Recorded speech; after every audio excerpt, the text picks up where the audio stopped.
Want to make a podcast? Spotify's got a platform that lets you make one super easily, then distribute it everywhere, and even earn money.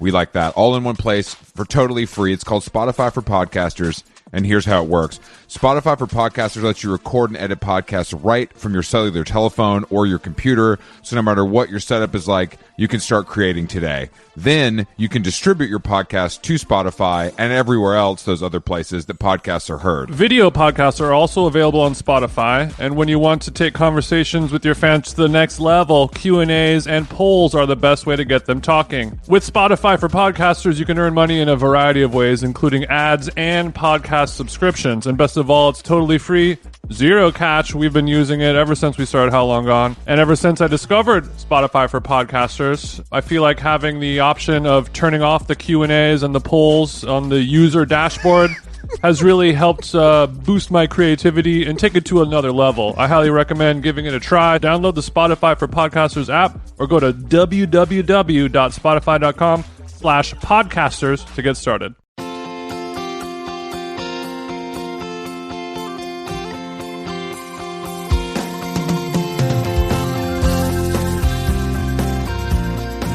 Hello, Chris. Good early morning, early afternoon, late morning. How are you? It's great, man. Just happy to be here on a Sunday. I went to church this morning, so now I'm just getting settled for a nice pancake breakfast. Just another Sunday. Wow. When's the last time you ate a pancake, Chris?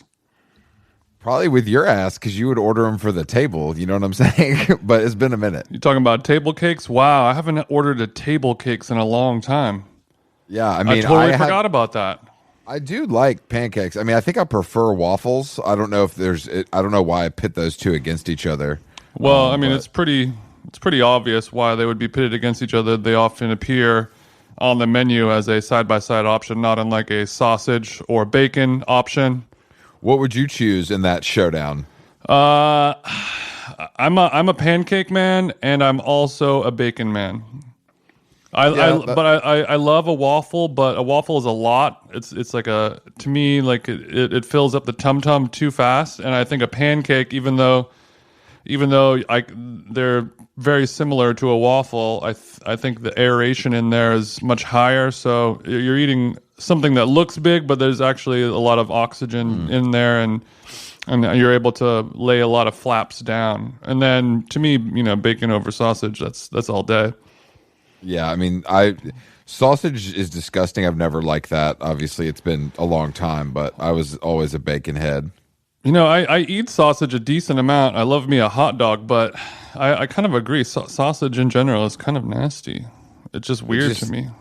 Something about it just doesn't do much for me. You know what I mean? Especially, I really don't like vegetarian versions and stuff like that. It's just gross to me. It's just calm down is kind of the vibe there. Calm the hell down. Well, yesterday we threw a little going away party for Chris Black, who is heading back east in a couple days. Just a few short days. Back to the motherland. We were talking about maybe doing a little holiday vacay trip to Atlanta, Georgia, to the Big South. Since there's nowhere else we're allowed to go right now. Yeah. Well, I mean, I think that we could give you guys a nice tour of some of the hot spots, Charleston, Nashville. That's really it. But the weather is, I mean, obviously it's not better than California, but it's pretty good for a winter location. And I know, damn, all right, bro, put the bong down. I know that you appreciate seasons, so you will get a little crispy air. You might get a little rain, but it's not going to be a real New York style winter in Atlanta. Yeah, I'm fine with that. Cities. As long as I'm going to a place like that where I know it ain't going to be the expectations are already set. Like if I go, if my life partner and I book a Hawaiian vacation on a whim and we go there and it's just raining the whole time, I'm going to be well pissed and not in a drunk way. Yeah, absolutely, man. Yeah, if it is pissing down in Hawaii, you're like, this is absolute bullshit. I fucking hate this. It's a waste of my money, a waste of my time. If I was going to sit in my hotel room all day, but if I'm in Atlanta, we got some cloud. There's a little brisk chill in the air, I'm going to be Perfect like, weather. yeah, that's Perfect fine. weather for our matching Burberry jackets. Actually. Ooh, yeah. Or I would I go say- to New York and you're like, what the hell? It snowed. It's This is crazy. I welcome that. But I think this is, I think this could be a good idea. A nice little, 3-city tour. We'll be doing shows outdoors, socially distanced. Tickets will be $50. There's no free merch, no alcohol or food. No meet and greets. Absolutely no meet and greets. Yeah, we do unofficial meet and greets, but yeah, nothing sanctioned. So Nothing like if you see us, if you just see us at a supermarket, say hi. Yeah. If you see us at the turnip truck in East Nashville, feel free to approach. Yeah, it is weird. Whenever lately, whenever we've been hanging out, there's been an interesting phenomenon where there's always somebody that comes up and says, "Hey, listen to the show. We just wanted to say what's up." And I mean, obviously, it's cool. I like that, but I think it only really happens when we're hanging out together, I guess, because your voice is so specific and distinctive that people hear it from far and wide. Whereas I'm able to slink my way through life. Bitch, you're not able to slink anywhere. They see your giant ass walking. They can see you over the aisles in the grocery store. What do you mean? I mean, but that's kind of is more to my point, even more so of like, despite me being a casual male XL sized, my casuality is so strong in me that I am not really ever disturbed by a stranger. It's very rare. Unfortunately, I'm approached constantly. It's hard. I've talked to the police about it. There's not much they can do. It's paparazzi but there's also is legal. more. There's more irony going on there because I'm the one out of the two of us who is a stop and chatter. I will talk to you for a long time to the point where you hate it and it's uncomfortable and bad for everyone. Like I'm walking around. You hate it. I think the fact that I'm asking for it so much, or like it titillates me so much to chat up random strangers versus you, where you're not antisocial, and if somebody comes and says hi to you, you're obviously going to oblige and have a nice little 2-3 minute what's up session and keep it moving. You're not going to be a dick. What's up session? You want to have a what up session, but I think the fact that you are not necessarily asking for it, or maybe you are, and I never notice it because you're so good at hiding it. But maybe you are. I'm pretty friendly. I wouldn't say that I'm not. I wouldn't say I'm not friendly. I'm not. No, you are friendly.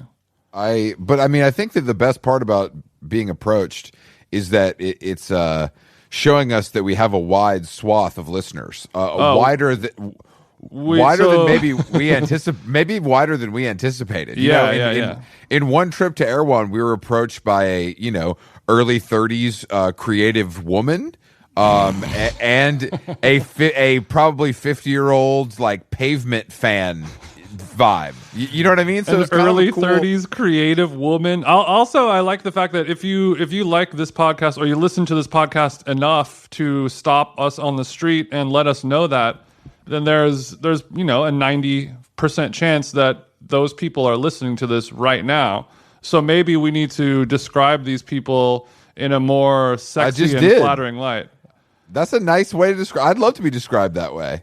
I mean, let's say, okay, so the person that you said is a Pavement fan in their 50s. I'm going to say we have a 42-year-old music lover with discerning taste. And then that person, Peter, is going to be like, hey, man, I'm actually he does have cool. I'm actually 44, but thanks for letting me know I'm 42. He seemed like the kind of guy that I would link and build with on a Spotify playlist collaboratively. That's the kind of guy. He seemed like he had cool taste, much like me. Did you want to give a personal shout out to the 30-year-old female creative?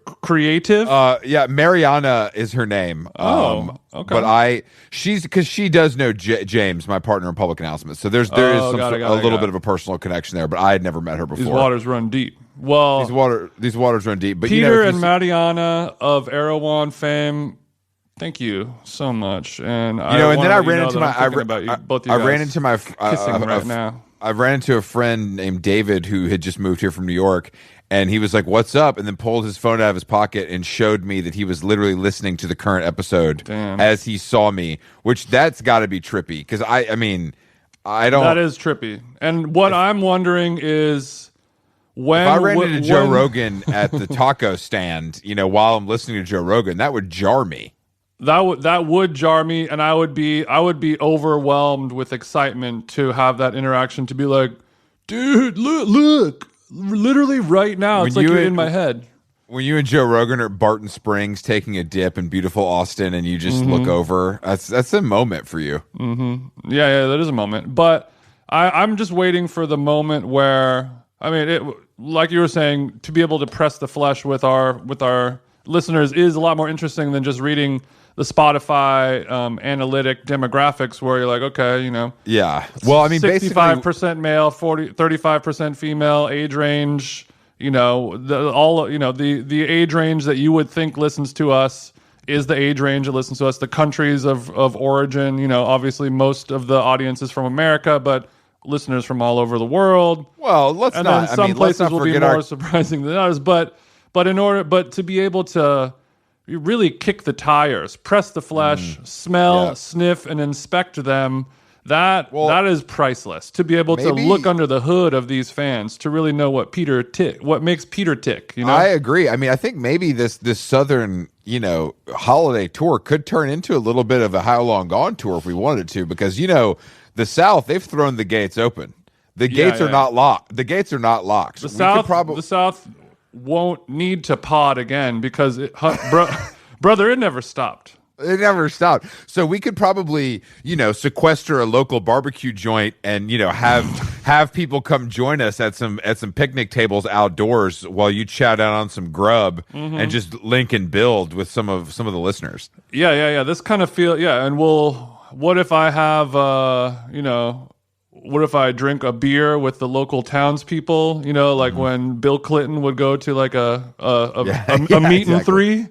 Yeah, and be like, damn, man! Like, you go to McDonald's too? What the hell? You keep it real, much like a former president, and I like that about you. I like that about you a lot.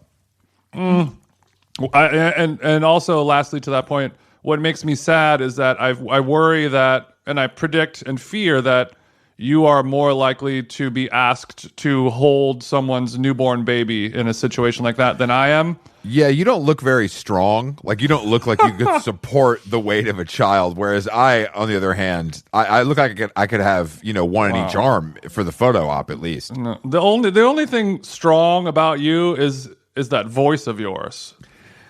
But here we go again. You're a strong guy, but you know what people say, like the vanity muscles, like those who only work out the vanity muscles. You're kind of the opposite. You only work out the non-cosmetic muscles. So you're over here and you're like, oh, this F12 fibula conductor tendon, oh, it's fucking beast mode right now. And they're like, bitch, what is that? Like, show me a bicep, bro. Where the pecs is triggering. This is triggering to me because I relapsed last night, Jason. I started watching chiropractor videos again. Oh no! Yeah, I didn't want to. Alert the media. I didn't want to, but I hit YouTube. I can't remember what I was looking at. I think I was looking at like of course, like an REM MTV promo from 1986, and I look over to my suggested column, and there's one sitting there, and it's you were not able to make it through. No nut November, but the nut is not semen. No crack November, bro. I couldn't make it through. Yeah, I had to get my crack on. It is the cracking of that wicked siren song of a macadamia nut.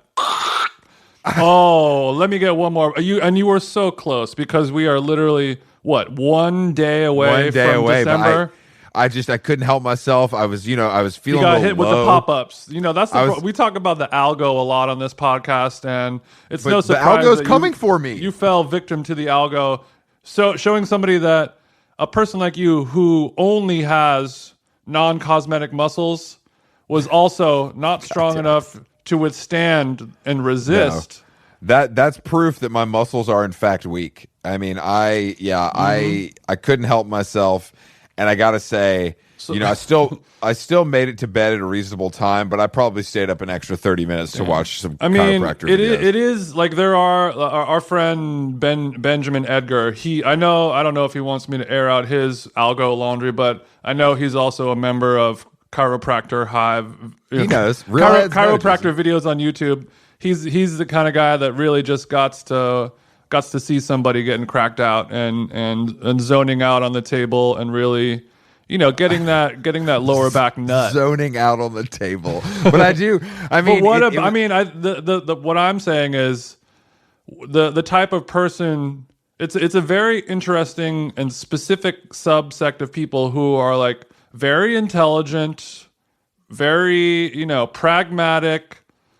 Scientific minds. I'm talking more about Ben than you right now a little bit, but I knew you're being way too nice to be talking about me. But thank you. Successful people who have logical thought, and they've done very well in life, but they also have a deep-seated obsession with watching people get their bones cracked by a strange person on the internet. That satisfaction.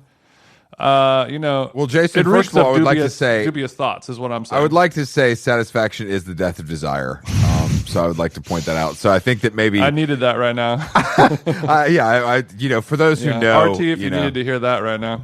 But I do think that I do think that maybe as an athlete, I love to see other people unlock, pain to be able to achieve more in their daily life, whether it be athletic or otherwise. Okay. So I think that's what hits for me. I also think that sometimes the science behind it. I'm not really a science or math guy, as you can tell. But I do like that these kind of dumb seeming chiropractors can, just go into all these facts about the human body and identify all the muscles and bones and right. It's interesting. Yeah, the same way where if I'm trying to talk myself into doing a self-inflicted coffee enema, I will listen to these people, preaching all the amazing benefits from it, and I'm just like, you know what? This lady who lives in like a hut, she's got something going on. Like I get it, and I which brings me to my question: is how much do you think the failing chiropractic arts are a little bit of snake oil type of behavior? Because I'm not alone. I don't think that. I think chiropractors do actual things, and I don't think that it's just a bunch of BS. Like when you what is that thing where you put the wax inside of your ear and then you pull it out and you're like, see, look at all this stuff. That's called ear candling, and that is real. But I think that's a thing that's been proven to be not real, and it's just it doesn't matter if it's real or not. Like I've done it before, right. and then there's a bunch of fucking wax in it, so it's like it must have worked. Well, I think the point is whether or not it's real or not, you're able to receive satisfaction or pleasure from that. The placebo effect is all real. I think that I think also I like that sentence. The placebo effect is real. That's something to think about on a Sunday. You know what I mean?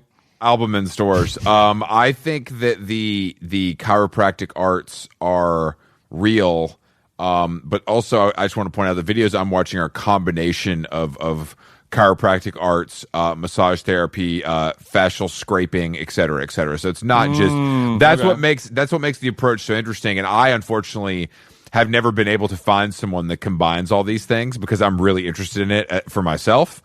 Right. So you're a multidisciplinary fan. You don't just do Thai kickboxing or Brazilian jiu-jitsu. You do a little bit of everything, and that kind of that. Let me put it into TJ terms. It's like a buffet. And you can pick, you pick a few things, and they go well together. You telling me I can get all of this?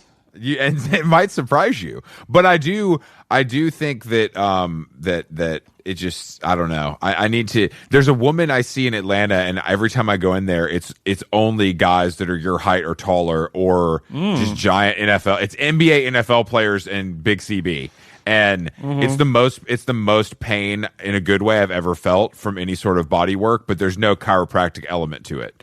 Interesting. So yeah, it fucks me up. I mean, Also, it's full the phrase bodywork has sexual. I know it's not sexual, but is that it a feels, Dua Lipa song, or is that just a term? it feels sexual in nature to me for whatever reason, and I'm not exactly. I mean, for obvious reasons, but it seems more like that's delivering a nice little hand job, as opposed to. See, I think that's the problem that is the massage industry is plagued with, because if you're getting a real massage, the last thing you want to do is get a chub because you're in so much pain. If you really use your body the way some of us do, you need to focus. The focus is not on any sort of erection. Yeah, but what about dessert, bitch? You know what I'm saying? Speaking of dessert, no better way to top a meal off. Speaking of dessert, let's talk about so last night at my small social distance outdoor going away gathering, even though I'm coming back here pretty soon, but it was nice. It was very nice of there of was you guys to host. we had about 4 guests. Suck on that, Gavin Newsom. Am I right? And yeah, we did have an insane wine pairing, not unlike French Laundry. By the way, to our Yay area listeners, don't think that we're not going to eat at the French Laundry in the coming year. It's the reservations are being planned right now as we speak. Because see, French Laundry now has entered the hallowed halls of super spreader restaurants, not unlike Delilah, Mr. Chow, Boa, all the spots that Jason and I have been hitting. So now a Michelin star restaurant in the worst part of you just gave me a terrible idea of we need to invent our new Michelin guide. But for super spreader. It's specifically for this unique brand of eatery destinations. Jason, I think this is your next Substack, bro. This is a good idea. This is honestly a good idea. Yeah. I mean, because the criteria for Michelin currently, the restaurant guide that is made by a company that makes tires,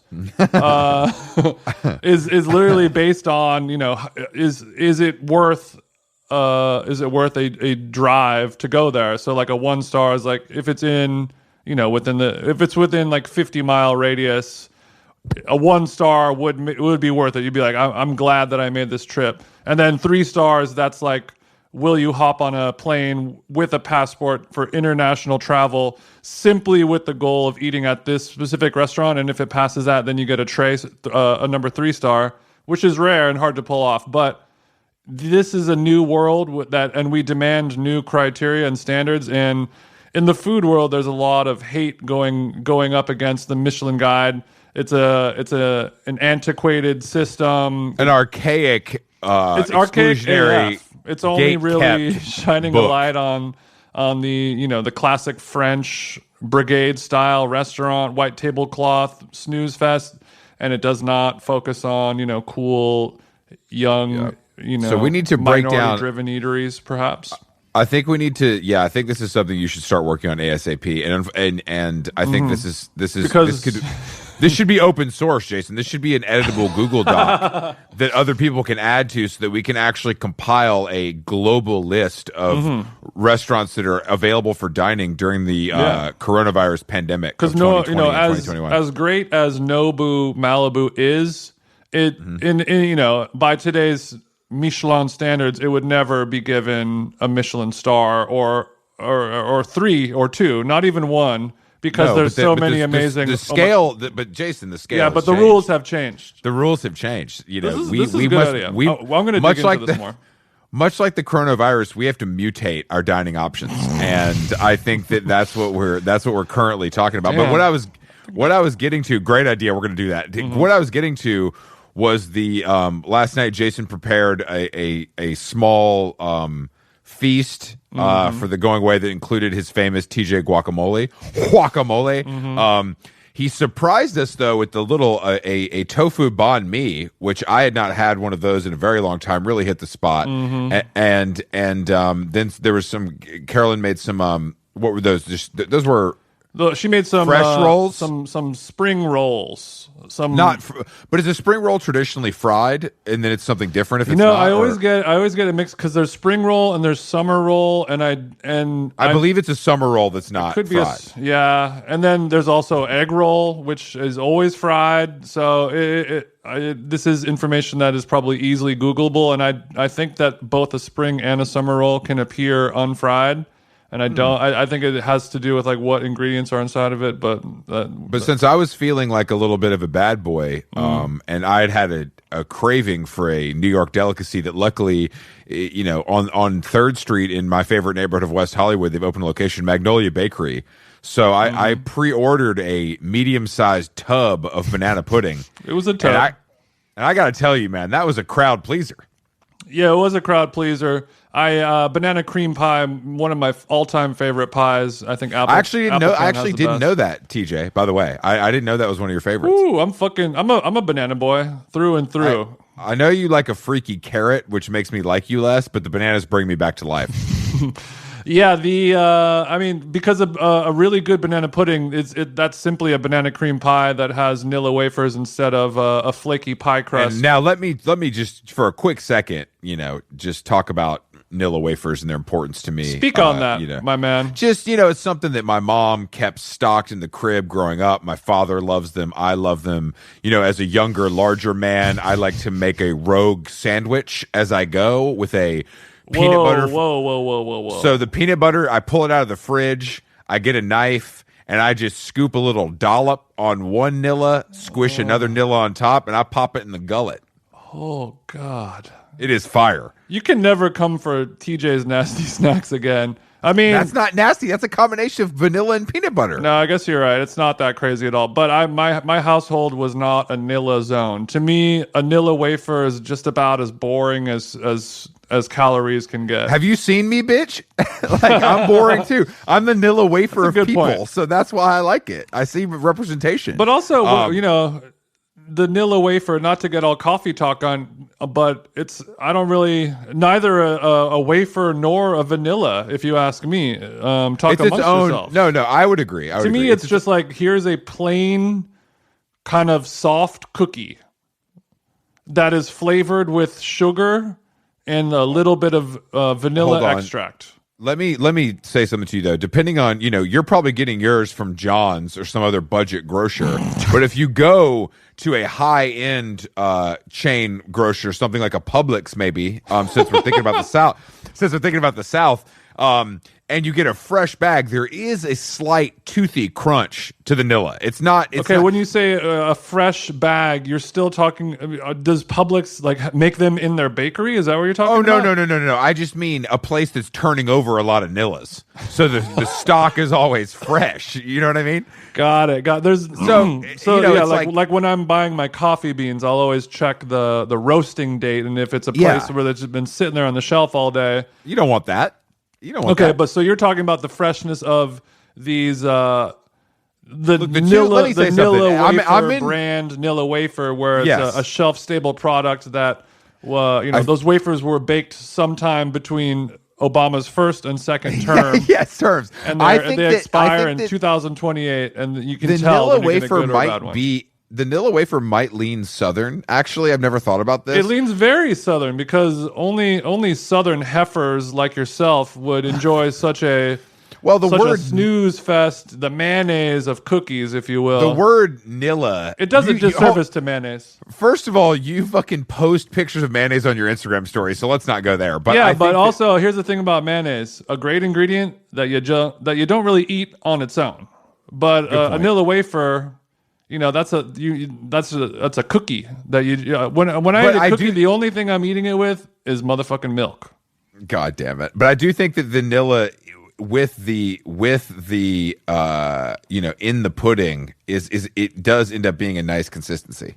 It does. It gets a mush going that is kind of nice. But to me, gun to my head, if I'm meant to choose between a soggy, stodgy vanilla wafer or a flaky, buttery, crispity, crunchity, peanut buttery pie crust, it's truly a no-brainer decision.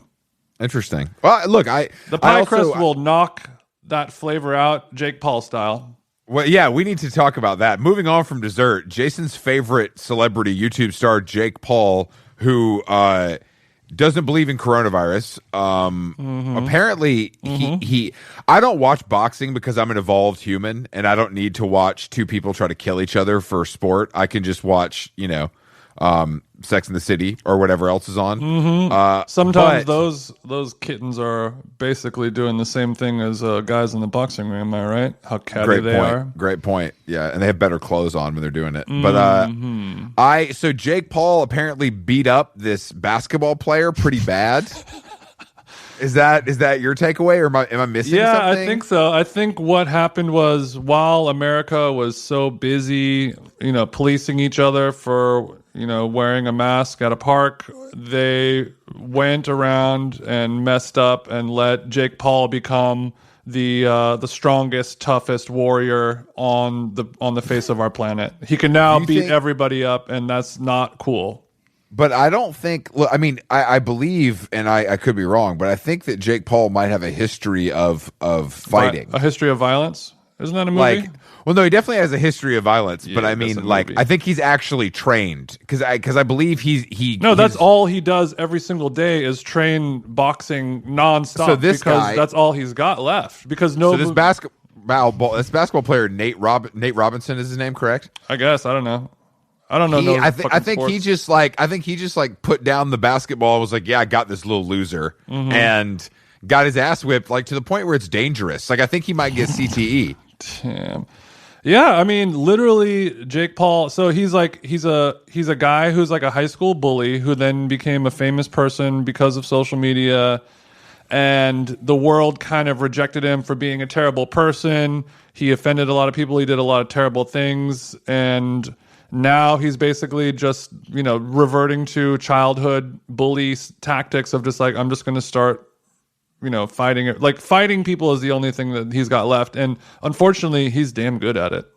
I've never watched a fight of his because many reasons, but just from what people are saying, the man he's got hands and he's nice. He's got hands, but I just, I see all these people talking about this, and then it's Mike Tyson, who's 50 plus years old, and Roy Jones Jr., who's also old. So the warm up fight is a vlogger and a former NBA player, and then the main event is two 50-year-old men. I just don't. That just seems like we're not working with a full deck. It seems like we could be doing a little better. Yeah. This trend, and especially, I think it's especially magnified negatively during the COVID times when there is no audience. There is no, I didn't know that this fight was happening at all until I just opened my Twitter and people were talking about it already being done. Is it surprising? Before you would see commercials on TV and it was a big hoopla leading up to oh my God, these, not just old classic Tyson fights, but just what's his name? Manny Pacquiao shit from 3 years ago. It was a big deal. People would talk about it. People would have their pay-per-views and all the homies would come over. You watch it in the garage. It's the whole thing. And now it's just oh, Mike Tyson, boxed a guy yesterday. There's no audience. It has a real idiocracy energy to it of just, instead of doing anything now, it's the only thing that we have is maybe that guy can punch that guy for a half an hour, and that's the peak and pinnacle of entertainment. It's just it seems, but it's also shocking how many people that we know seem to be invested in this, or at least watched it, which I don't know if it was a pay-per-view, but I would imagine it was. There's a crossover of, people who frequent the sneakers app are definitely into whatever was going on this yesterday. Good point. There's a little bit of crossover there. I just the fascination with that is just it's too violent for me, to be honest. I just don't. It makes me uncomfortable. I don't like it. No, I don't like any of it. It's bad, but I'm also a little sad that I'm a pussy and Jake Paul can easily kick my ass. Well, I mean, I wasn't going to say it, but yeah, I agree. I don't know. He could both of us could get in the ring with him and he would easily kick both of our asses, one hand for each person. That's fucked up, man. But look, which is why I bought a gun. We don't have the rage that Jake Paul has. You know what I mean? We We haven't fucked up and done so much dumb shit publicly that we are a pariah for everyone. Also, though, he is truly the cautionary tale of what it's like to get famous on YouTube and what happens to your brain. What do you think Jake Paul's final act is going to be? Do you think he's definitely going to die. He's Joker definitely going to die style? young. He's definitely going to die young. He's definitely going to die, but like how? What are the circumstances? No, I feel like it'll be like a Lambo wreck or like a motorcycle crash or something. You know what I mean? I feel like he'll be going 200 on the 405, lose control. That's no fun. I agree, but I think that I could see that happening. I would like him to get a little too big for his britches and then cause a little ruckus with the wrong group of people. Maybe he tries to challenge 21 Savage to some type of battle, and then 21 Savage, one of his friends, just shoots him or something like that. Yeah, that's wishful thinking, but that's not going to happen. He's going to die in a car crash. Okay, R.I.P. I don't think I would say drugs, but I don't think he parties like that really. Just HGH, or would it be better for him to have like a Weinstein, Bill Cosby style takedown where he's in the wheelchair for his court date and he definitely gets COVID-19 in jail? That would be more pleasing, I think, for the American public. So that's more realistic than 21 Savage having someone shoot him. So I would say that's a better option, but I'd dare still to dream, bro. Yeah, good point. Maybe he does party. I mean, he definitely does coke, or he did do coke. There's no way. I mean, that's his whole vibe is coke. Yes, 21 Savage's friend murdering Jake Paul is my version of your chiropractor videos. That's where I'm like, ooh, yes. Hopefully, Fantastic. hopefully they're leaving Boa so that the TikTok paparazzi catch it all on film. Catch it all. I was also reading up, Jason, because I've all this, Dave Chappelle's been in the news a lot lately, and he asked his Netflix, who gave him $60 million for some comedy specials, he asked them to take down the Chappelle show that they were streaming because he said that the contract that he signed I found this out. He was 28 years old when he signed this contract, and now he's mad that it is quote unquote unfair. And 28, that's old. That's old enough. That's not, I'm not, if it's a 17-year-old getting signed to a shitty record deal and like their parents are involved, like that is unfair. 28 years old, and he said he had a kid on the way. Like, okay, so like I can't believe that we're at a point where like, I mean, I guess he's that valuable to Netflix, so it's like they have to do this because it looks so good for them PR-wise. Yeah, it was actually pretty perfect the way the whole thing. No, I just don't really think. I mean, he said himself, he's like, it's legal. It's just not fair. You know what I mean? And it's like, well, then what do contracts exist for? Well, I think there's a little bit of the Kanye-ism built in there, and I think that the way that these networks and record labels and all these places kind of predatorially take advantage of young artists, that is a real problem. But totally. But if you are, 28 years old, you're a grown ass man. You're able to know if you don't know what these words on the contract are saying, and it's for a shitload of money that's going to change your life. You probably, if you don't have the presence of mind to hire a lawyer to go through that and make sure you get the best deal. No, I think that's the whole thing. I think what he's saying is he did all of that and it was just unfair, and now he wants to complain about it, 20 years later. Yeah, because I think his original deal with Comedy Central, he's not getting residuals. Yeah, he's not getting any residuals. Every time Seinfeld gets renewed for another TBS season, Jerry walks with another 18 mil or whatever it is, and Chappelle ain't got that. And he also, I don't know if he, I just don't, I don't understand. Like, I don't understand the sympathy outpouring. It just seems like, I don't know. It just seems like. I think that Dave Chappelle has gotten very intelligent and well-spoken in the last, 5 or 10 years, a lot. And he's probably really frustrated. I mean, I guess, same thing happened with Kanye. And he's very frustrated of oh, now I'm smart enough to know that this was fucked up, and I'm going to do something about it. But the problem is, literally, like you said, what is the point of a contract if it's not? It's a legally binding guarantee that you agree upon that no matter what happens, these are the rules that we're playing by. And And if you don't like those rules, then I'm sorry. And if you're bummed about that, then I'm sorry about that as well. But what are you going to do, bro? You signed it. And I just don't. Comedy Central took a risk on you. You took a risk on them. And because you were a 28-year-old person it was a low budget show on a low budget network at the time that ended up blowing up. Nobody knew that was going to happen. It wasn't like an NBC deal for Seinfeld or whatever. Like it was a fluke.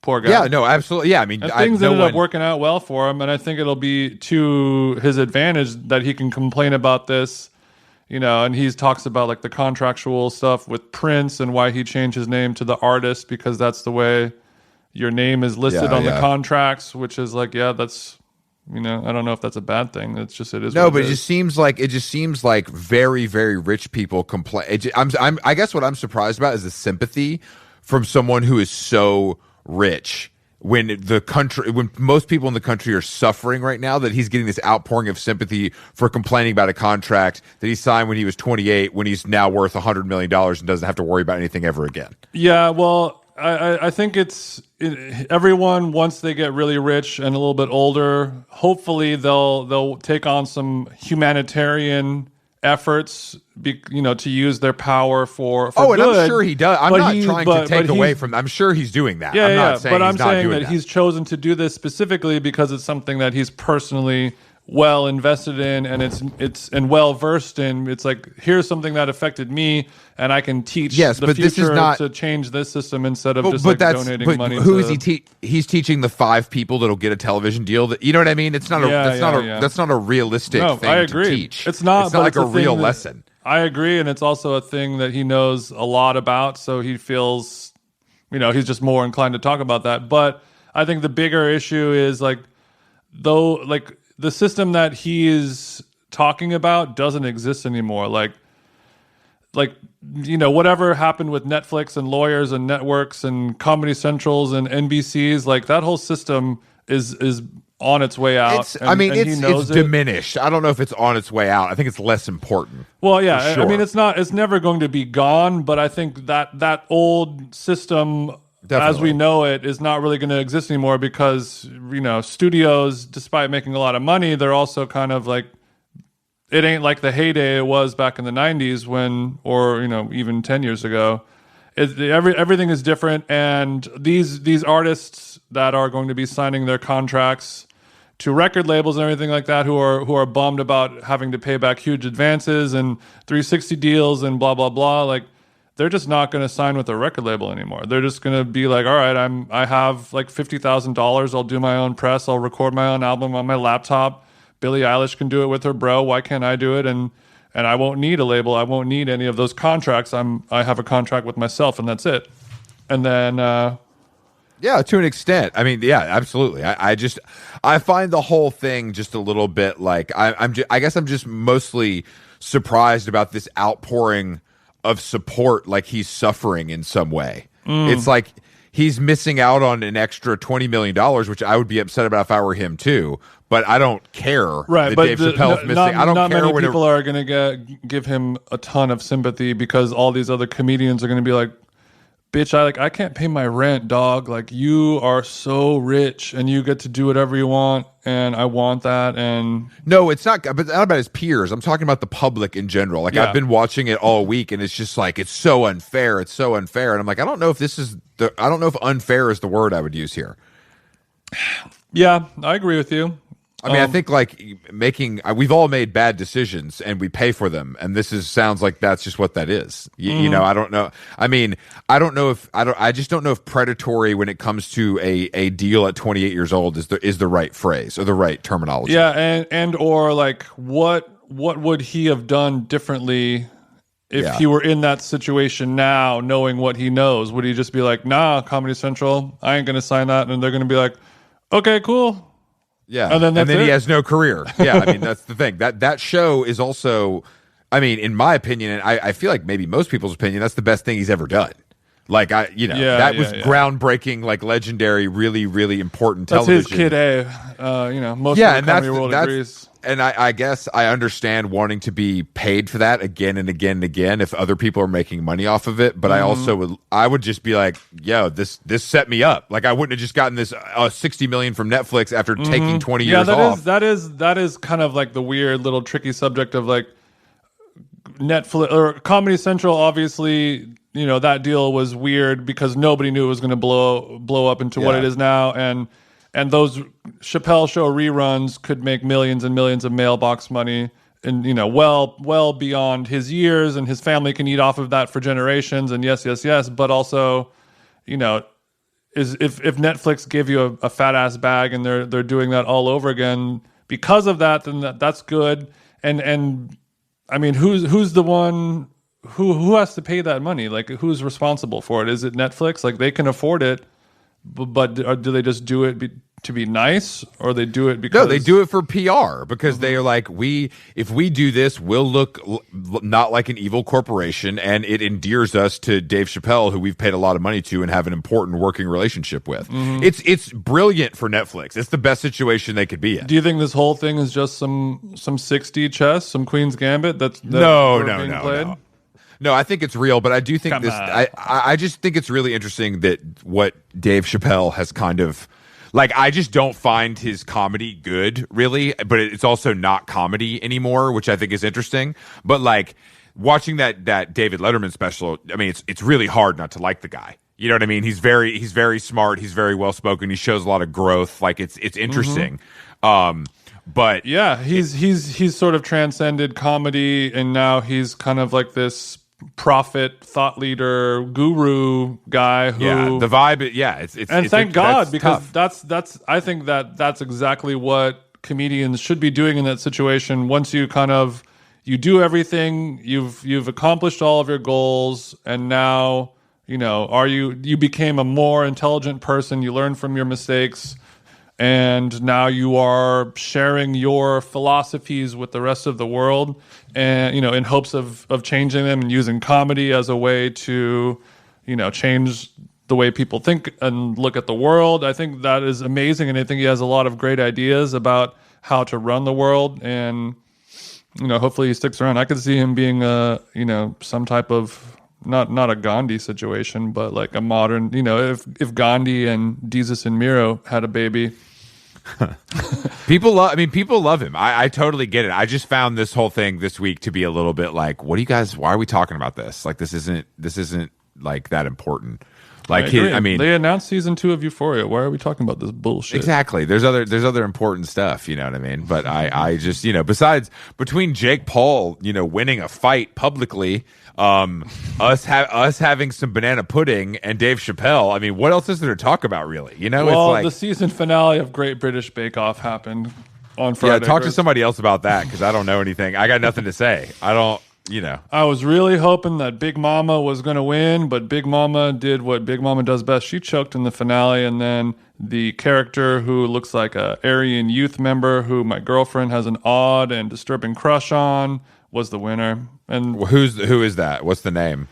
I forgot his name. I don't remember any of their names. What did he make, though? What was his winning bake-off? I don't even remember that either. This season bro. This season was trash. Weed, man. If you want to bring up Great British Bakeoff, you have to at least know what happened. No, the problem is they're like, over the course of the season, they all make like hundreds of things. Like, there's like 15 contestants, and they make 3 things each episode. So there's like, it's just too much to remember.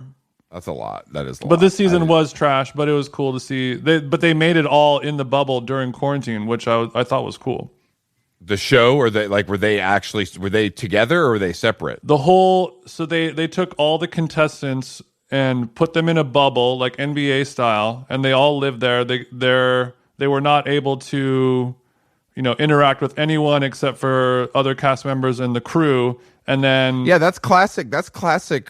Reality stuff. That's how it should be. That's real world 1.0. Yeah, but normally the way it works on that show, I believe, is they film like 1 day a week, and then the other 6 days a week, then they just go home to their flat in Sussex or Croydon or whatever, and then they like go about their week, and they have jobs and they go to work, and then they practice. Oh, I didn't realize that. Oh, so they like live a normal life while they're shooting this reality show. Because it's just they only bake 1 day a week. Yeah, they do it 1 day a week. But now they like for months they all had to live, the whole cast, the whole crew, separated from their families, the whole thing, to live in this bubble just to make the show. And then at the end, usually every season or at the end of every season, all the contestants' families come out for the finale, and there's like a big garden party.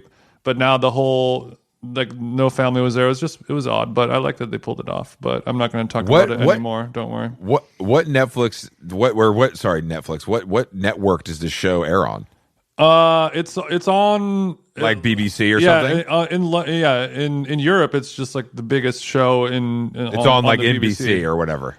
But in America, I think it was like syndicated by PBS, and then Netflix. It was so popular from Netflix that this year they started airing the episodes or the seasons, like in real time, as opposed to the season would come out and then next year it'll be on Netflix to binge the whole thing. Like Love Island or another show that's good. Much like a Love Island or any other legacy British program with an E at the end. Yeah, I was about to say, don't spell it wrong.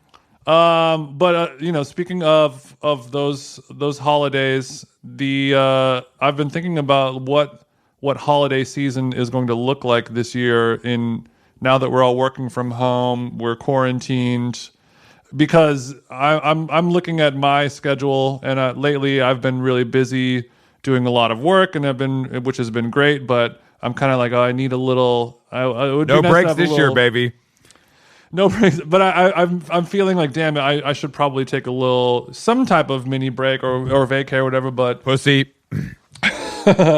it's not a pussy move. It's I'm just kidding. It's good for the mental. I'm just kidding. Well, hey, before we get into this, let me just tell the listeners we will not be taking a show off. Some of these other podcasts might give you greatest hits or some little bullshit. How Long Gone doesn't do that. We're going to keep the content machine on throughout the holiday season to keep you situated properly with your family. Okay, well that answers my next question. No, just kidding. I'm fine with doing that, but I'm asking all my friends who would normally like winter is here, my holiday break. I'm gonna get my 2 weeks off of work. I'm not going in the office. I'm not answering my emails. I'm not picking up my phone. I'm just gonna be. I'm going to be on the couch watching college football all week, or I'm just going to be chiefing. Whatever it is that people do. I mean, obviously some people will go on a vacation, but a lot of people just use this time of like, I'm so looking forward to doing absolutely nothing, just chilling on the couch, vegging out, ordering Postmates on a Tuesday. That'd be so random. But now that's all we've done every day for the last 8 months. So what does that look like? How do we find the converse of what we've already been doing our entire life? Well, there's a lot of data that shows people have been working much harder because there's no separation between time wise. No, that is true, but because of that, we need a break or a holiday or something like that even more. But we can't travel. We can't spend that money that we have earned working so hard on something that matters the most to a lot of people that we know, which is travel, and which is taking pictures for Instagram of far-flung destinations to make their friends and family jealous. Yes, I agree. Yes. I'm the leader and of that. And we're not able to invest our hard-earned money into experiences. I know you love experiences, but I haven't been to a single rave in 2020. But fucking bullshit. So there's, how are we going to feed? Are we just going to sit on the couch and I'm going to read a book instead of? Yeah, nothing's happening. I think people are going to take trips, like even what we're talking about, like things that are relatively safe and pretty low risk, and like it's not expensive. It's not as expensive as what you'd plan, but I think it's. I've moved around a little bit, during this. I've been to Montreal. I've been to Atlanta. I've been to LA. I did that road trip. Like, that's very minimal compared to what I would normally be doing. But I feel like even doing that has put me in a better mental place than if I had stayed literally in one place the whole time. Absolutely true. I'm assuming it must be absolutely true. I'm thinking, what do you think? I know where you will stand on this, but I think for the holidays, maybe some type of a concerted digital detox going on. A no scroll December. No, there's nothing to do, dude. That's all we have. I mean, it's bad. No, I just don't. we have to find things to do. It's taking Jason, the easy way out. There's 24 hours in a day. I can only exercise for about 2, and if there's no work going on, what the fuck else am I going to do? Exactly. That exactly. I don't play. Not what the hell else am I going to do? You should be asking yourself, what the hell else will I have the amazing opportunity to be able to do? I don't look, Jason. I don't cook. I don't play board games. I don't play card games. Like if I just have 2 weeks off, I don't have to look at my emails. I'm not going to post anything on Instagram. But also, I'm not going to look at Twitter. What could I do? What could I discover? That's not realistic that's not realistic for either of us. There's absolutely no way I could not check my email for 2 weeks. That's absolutely insane. You can only do that if you have a corporate job and that everyone is in agreement that that's what's happening.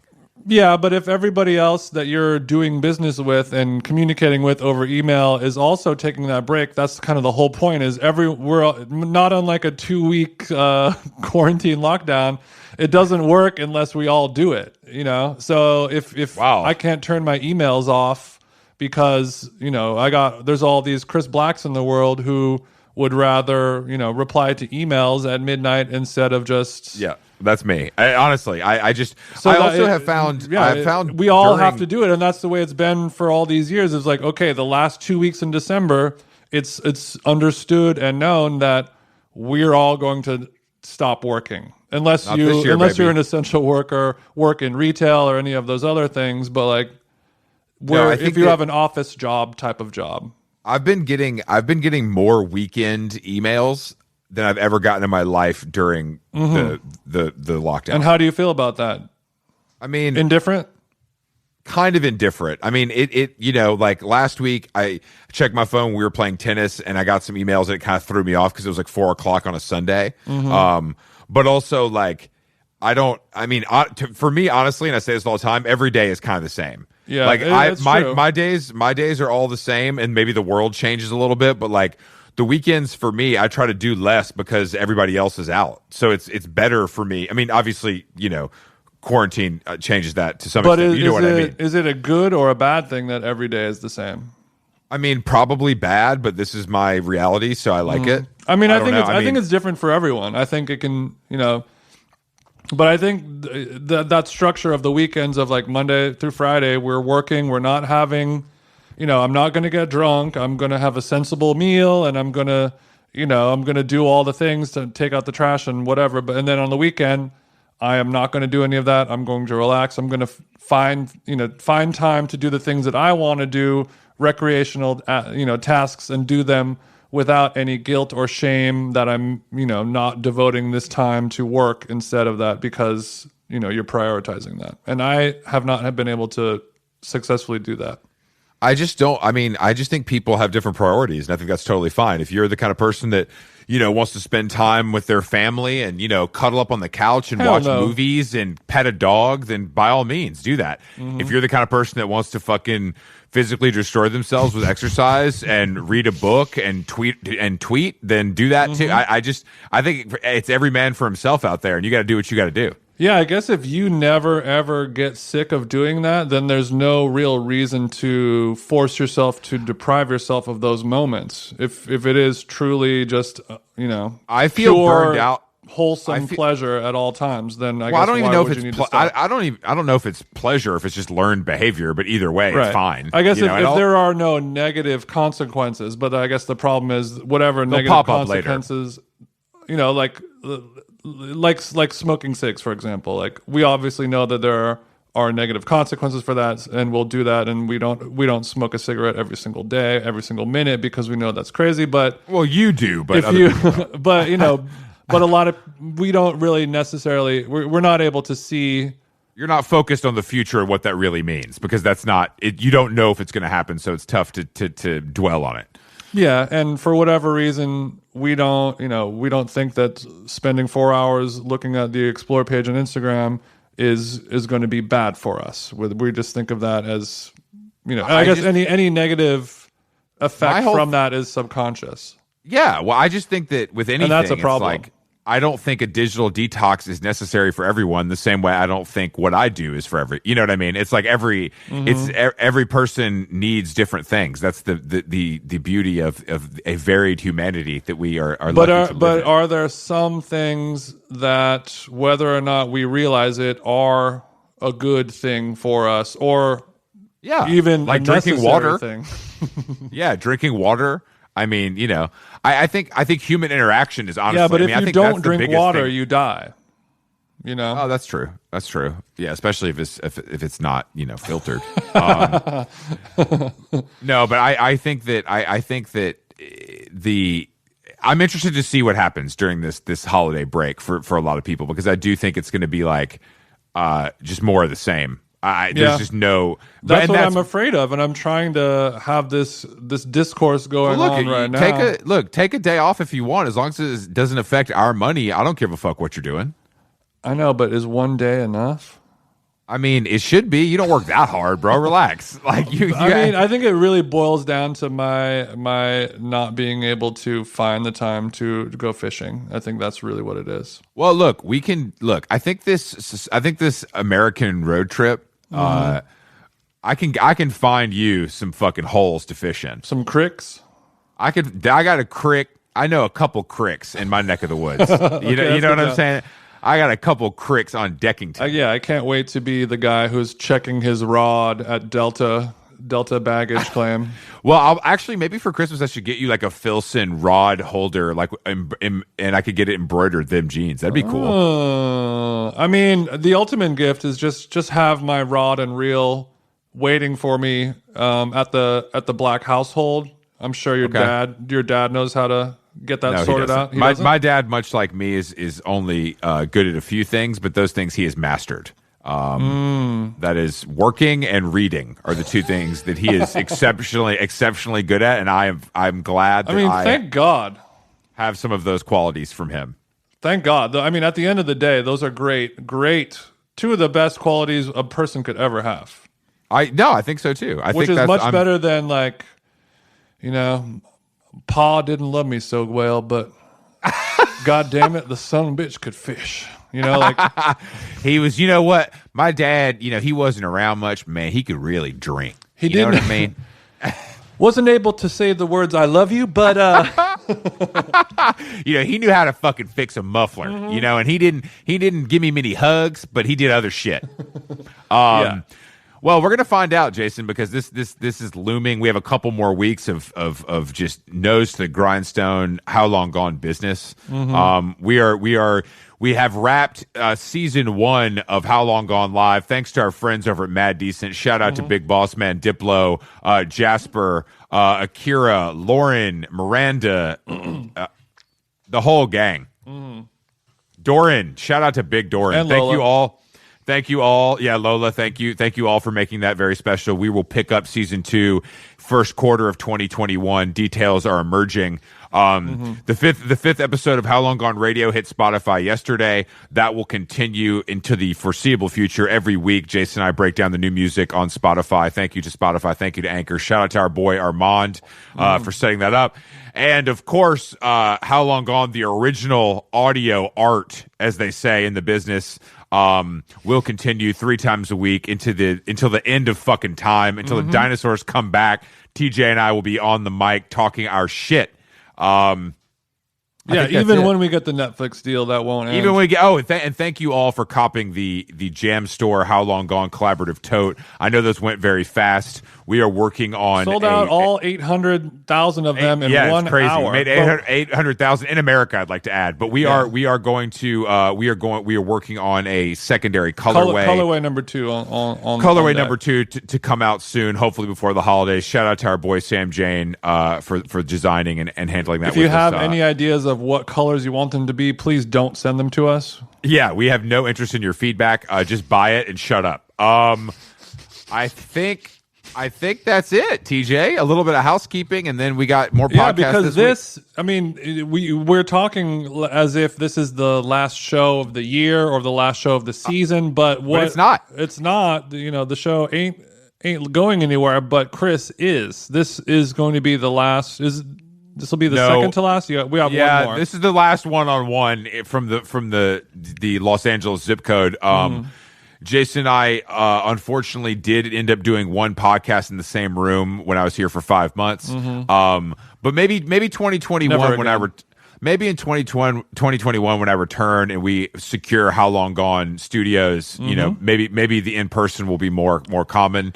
Yeah, once we get the studio built out, we'll be able to put some drywall or maybe a curtain in between the rooms so we won't have to look at each other's faces. It's hard for me to concentrate when I'm looking at Jason. Do you know what I mean? It's hard. It's hard. A lot of people tell me that. Yeah, it takes me out of my game. The beauty, the symmetrical nature of his face. Is it the dishes on the side of my head? Do it be the dishes though? Do it be the dishes? Do it be the big old schnoz? It's all of the above. I just can't take my eyes off of you. Can't take my eyes off of you. The absence of my crow's feet, despite my age. The list goes on. Well, I'm not in there. I'm not looking that hard. Thank you all. The hairline that appears to be better than you think it would be. Better than peers. I will. We'll talk later, but we'll talk to you guys next week or Wednesday. Yeah, you will listen to this episode of the podcast the next time we release an episode of the podcast, baby. Great. Well put, Jason. Okay, we love you so much. And we'll see you guys next time. Bye. Later.